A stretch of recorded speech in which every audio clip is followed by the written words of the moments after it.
নমস্কার। শিখা রান্নাঘরে সবাইকে অনেক অনেক স্বাগত। আজ আমি আপনাদের সামনে নতুন একটি রেসিপি নিয়ে হাজির হলাম। আশা করি ভালো লাগবে। একটু স্কিপ করবেন না, পুরোটা দেখবেন। প্রথমে মাছগুলোকে কেটে ধুয়ে নিন। তারপর একটু মাছের গাটাকে চিড়ে দিন, যাতে হলুদ নুনটা ভালো করে বসে। এবার হলুদ নুন দিয়ে ভালো করে মাছটাকে মাখিয়ে নিন।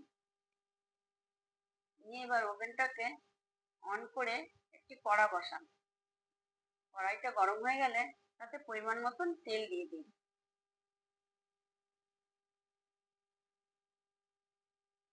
তেলটা গরম হলে নেড়ে চেড়ে দিয়ে মাছগুলো দিয়ে দিন। মাছগুলো এক পাশ হয়ে গেলে আরেক পাশটা উল্টে দিন।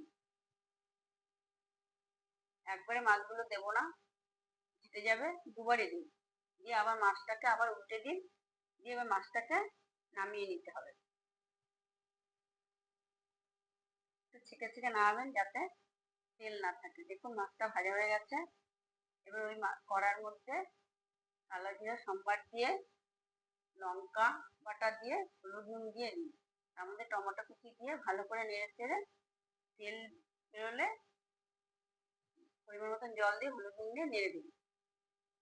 জলটা ফুটে গেলে মাছগুলো একে একে সাজিয়ে দিন।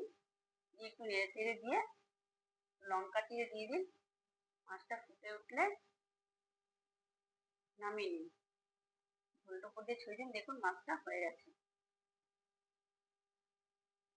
যদি ভালো লাগে তাহলে লাইক, কমেন্ট, শেয়ার আর একটা সাবস্ক্রাইব অবশ্যই করবেন।